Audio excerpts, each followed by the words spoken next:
Hey everybody, this is Mylixia.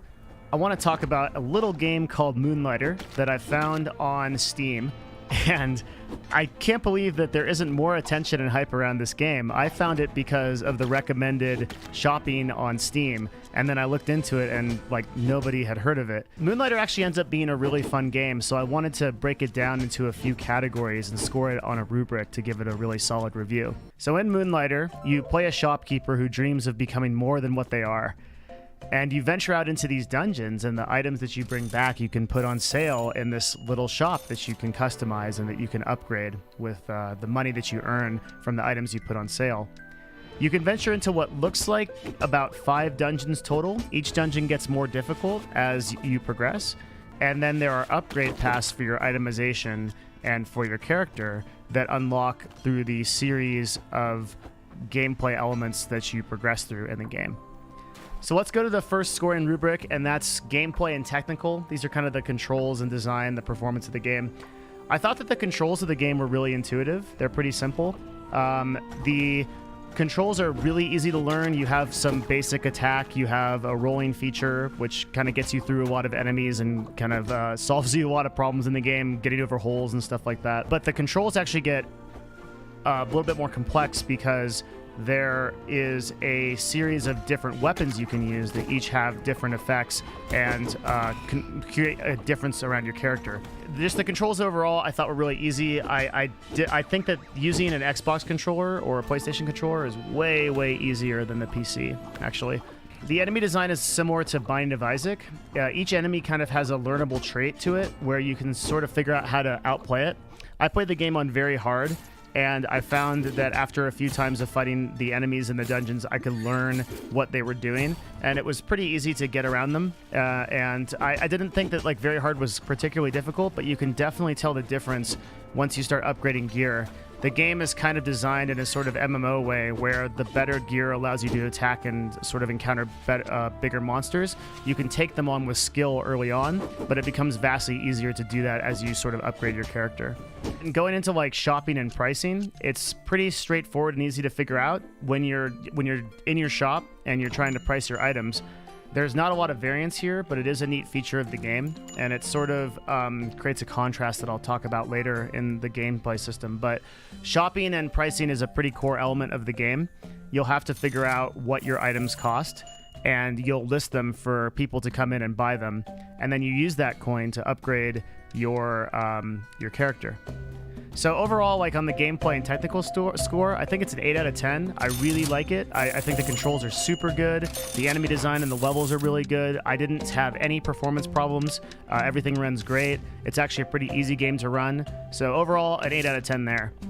So next category or next rubric is story and engagement. So just kind of the plot and the theme and sort of how the game hooks you. I just think the game is adorable. You play as this shopkeeper, and they dream of becoming an adventurer. So there's sort of a motivational feel here, that a character living their dreams despite their upbringing. And the story is a really feel-good story. Even though it's there's this sort of dark element of going into these dungeons and bringing back these items and fighting all these beasts, you see the story start to unlock gradually as you progress through these levels, and you learn more about how this town sprung up and what happened to the dungeon.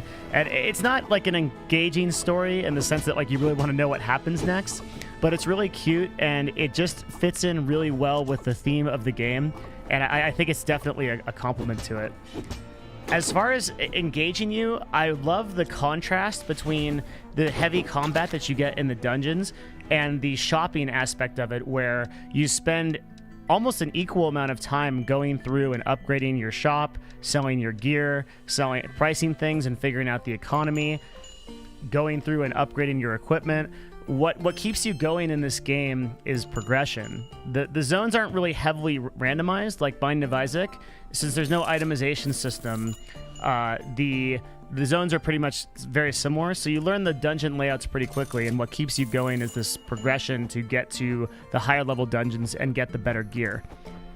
Overall, I think the story and engagement is also an 8 out of 10. I really liked... I'm hesitant to give it an 8 out of 10. I think it's maybe closer to a 7 out of 10, but I'm going to go with the 8 out of 10 because I just like the theme of the game so well. It feels like they really connected you to the shopkeeper, and you can kind of feel what it's like to be in this sort of unique universe with him. I like that a lot. The next rubric that I want to score is graphics and audio. Graphics, I think, are one of the strongest features of this game. The graphics are unique, they're engaging, they're awesome. They bring back a little bit of an old school like Zelda SNES feel, but they're more advanced. The enemies flow really well. They're all uniquely designed. Every boss is unique. So I really like the graphics in this game. I think it really calls to the game, and it just makes you feel like you're a part of the world. One of my favorite things, and one of the reasons I'm going to score this category so highly, is the music is like thematic to each zone. So every zone that you go into changes the music and each place that you are. There's like a hugely unique feel to this. It carries the game. I think a lot of people don't notice how much this carries the game, but when you go into a dungeon, you get the really scary, intense music. You go back to town and you have this really towny feel. You go into your shop and you have like a shop feel. And so more than anything, the music actually carries this game wonderfully. It's a huge part of the game, and it fits seamlessly into the world. I think the graphic and music combination allows you to really see the developers put a lot of thought into this aspect of the game. So overall, for graphics and audio, I want to give that a 9 out of 10. I think this is really uniquely designed. They didn't cookie cutter anything. Every enemy is uniquely designed. There's a lot of things I haven't seen ever in another game, and a lot of themes that I haven't seen graphically and musically in games that I don't see often. This is probably the strongest part of this game, is the graphics and audio. Finally, I want to give it a value score. So value is kind of just like what I think the game is worth based on its playtime. Overall, right now on Steam, you can buy this game for $20. I feel like this is a max like 50 to 75 hour game, and I think that assumes like you get everything out of it. You've progressed through all the itemization, you have maximum everything, and you're pretty much through all the dungeons. There isn't a lot of replayability because the progression is sort of A to B. You start, you get the best items, and then eventually you'll have your shop upgraded, you'll have all of your equipment done, and you'll pretty much be like the strongest person in that universe. And unlike games like Binding of Isaac, there isn't random itemization in the sense that you're always on a progress bar. Like, you're going to get the next big sword, then you'll get the bigger sword after that. Or you start off with a training spear, you get the bigger spear, and that's always going to be the same progression. So I think the replayability is not that high. That's why I think 50 to 75 hours is pretty generous for this category. And for that reason, I feel like the game should be closer to like a $15 price tag than the $20 price tag. If you can pick this up on Steam sale, it's such a good buy.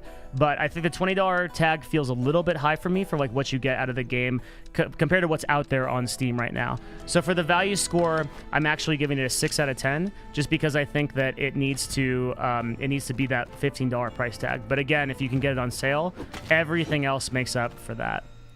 So overall, I think Moonlighter is a great little game. I really like how it's kind of a unique feel. I've never seen anybody make a game where you have a contrast between being this shopkeeper and also doing the combat, and how everything fits in combination with the graphics and audio just feels really good. So I'm going to be streaming this game on Twitch, and there's a couple of VODs up of that. You can watch the gameplay on this video. You can also catch me at Twitch TV/Mylixia, and I'll be streaming games and reviewing games like this. Thanks a ton for watching this video, and hope you enjoy Moonlighter.